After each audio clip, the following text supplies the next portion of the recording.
Hi guys, and welcome back to another DrAce video, and today we're going to be playing Ride 4. We are here in Imola because of course World Superbike was at the weekend and all of the races were absolutely fantastic, so I just couldn't help myself. I just had to chuck on Ride 4 and play some Imola.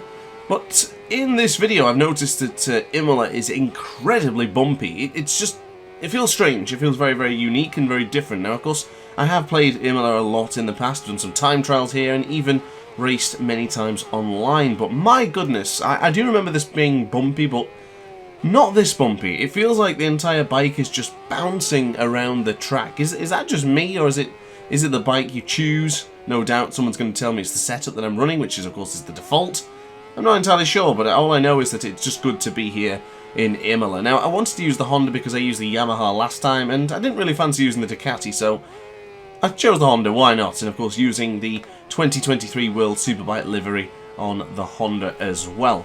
Now of course with amazing corners like here in Imola, such as the Acqua Minerale corner, mineral water of course for us, it is just a beautiful track, and I was really excited to get back on this game and start playing it again, but unfortunately my skills have dwindled. I don't feel particularly strong or confident in the making of this video. Of course we're flying past the AI, and then AI at 120% difficulty is a cakewalk for most players, but I just don't feel particularly comfortable right now. I think Ride 4 needs a bit of time, a bit of love, and a bit of care to get that feeling back. Now, I have been playing a lot of MotoGP 23. I've just recently done the couple of guides before making this video, and goodness me, this feels strange. It feels so different. I chucked in Superbike 22 the other week and also played Ride 4 afterwards, and everything is just a really difficult balancing act. I want to play all of the games, but it's so difficult, and I feel like I'm just losing speed, confidence, and just general precision with every single game I play. Is everyone having this experience, or do you tend to just play the one game that has come out recently? I'm beginning to think the same for MotoGP 23. I know I did it a lot with Superbike 22 in November last year, or September, I do believe that's when it came out. Of course, it was very popular when Superbike 22 came out, but apparently no one plays it anymore. Still got videos to do on that channel, of course, with that game on the channel, of course, which I'm looking forward to very much. But I want to discuss the Superbike race. How great was it to see the bikes in action in Imola once again? We haven't been there since 2019 with sweltering hot temperatures there, with all the riders complaining for the heat and just trying to survive the onslaught of the sun's gaze.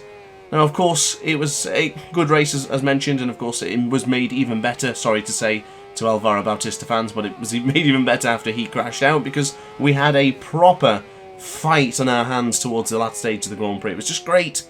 Axel Bassani was well in there, well up for it. Jonathan Rea doing his best to stay in there, and of course Top Rack just doing whatever Top Rack does, and that is be ridiculously great on the brakes. The last of the late breakers. The mantra that we gave to Andrea Dovizioso.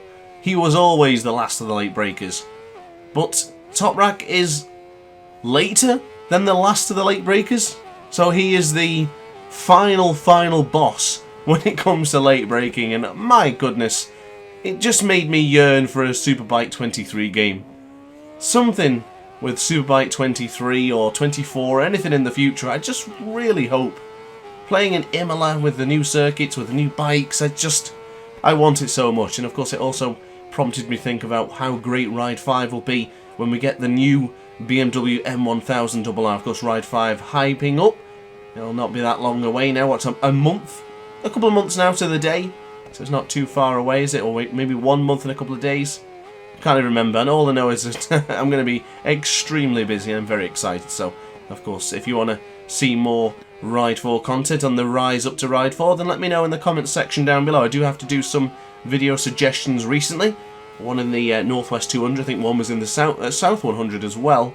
So I'm looking forward to tackling those, but I'll probably need a bit of time to do them because I need to get my confidence back and get back into the feeling of playing this fantastic game. So quick update on the left hand side of your screen there. We've got Laura Laguna and Lars Bratzhoff in third place.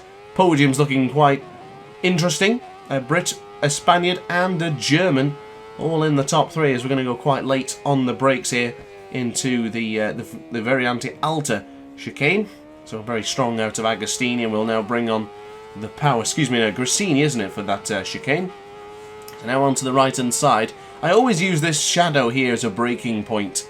Always find that helps me slow the bike down, but I'm finding that I'm doing the braking that is the MotoGP style, where I'm quite aggressive on the first input, or quite gentle on the first input, and then quite strong as we begin to trail brake, and that really doesn't work with Ride 4. It just doesn't like it at all. But look at that beautiful precision going into Variante Bassa. You see, it's still there. The magic is still very much alive here in Ride 4. It's just finding it again. And of course, we have now the dynamic weather. It's gone very cloudy all of a sudden. I'm sure the riders would have appreciated a bit of cloud in the Imola GP. One into the Variante Tamburello for 3 and then 4. I do love that section of corner, and I love that rumble strip there. That curb to the right hand side is just so great to use here in Ride 4 and even to watch in real life. The riders really get onto it and start churning on the power as they just come off it. And it just looks stunning. It's absolutely fantastic. And of course, we've just have past the point where Stefano Manzi took out Federico Caricasulo, and I've got to be honest, I am incredibly surprised there was no penalty given. And now this adds a weird layer to World Superbike, because in MotoGP the penalties have been quite strict and some of them have been unnecessary. But here we have Stefano Manzi going for a late lunge after already making an overtake, colliding with Caricasulo, sending him to the dirt, and nothing. No penalty, no long lap, no mention of it at all. So very confusing. I think I've just made a mess of that corner. I have absolutely made a mess of that corner. Goodness me. What on earth am I doing? I just got caught up in the moment, I think, thinking I was top rack. I'm definitely not top rack. I never will be. Certainly will try to improve my skills. But yeah, as mentioning to Stefano Manzi, very strange that he never received a penalty for that manoeuvre, let's say. At the very least, I would expect maybe a drop of position or two, but it just seemed odd. What do you guys think? Do you think it was necessary? Do you think he should have deserved a penalty? Stefano Manzi was actually asked in the Parc Ferme, and he even said himself he was expecting a penalty on the podium. So who knows? Who knows anymore? But all I know is that this is the last lap, and I do hope you've enjoyed this video so far. Of course, if you are enjoying it, be sure to hit the subscribe button, as we now go into Variante Tamburello for the final time of today's video. And now, of course, back into the left-hand side. Who tried to go really tight to the apex there and then just square up the bike, just to line it up, and then to bring on the acceleration to charge down into this part for another brilliant section of corners. You got to love Imola. The design is fantastic.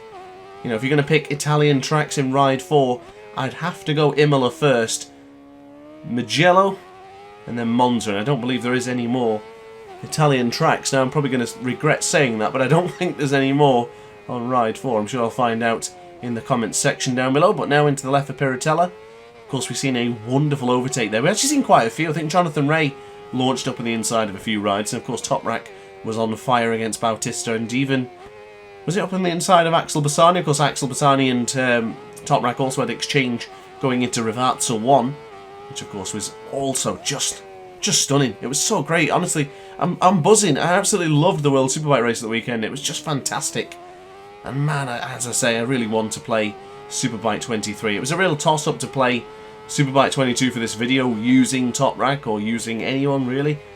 And then coming onto here to do Imola. And yeah, I think I still might have to play Superbike anyway, just to get that sensation back. And seeing those names on the sign just makes me feel like I'm playing Superbike. It just makes me really enjoy the experience. But this is the final couple of corners now. It is the final chicane of today's video. Beautiful precision for the Variante Bassa. Let's get across the line and let's take victory again here in Imola on Ride 4. So thanks for watching, guys. If you did enjoy the video, let me know in the comments section down below. And of course, any video suggestions you have as well, pop them down there in the comments. But that's it from me, guys. So thanks for watching and I'll see you in the next video. Don't forget to subscribe. Ciao for now.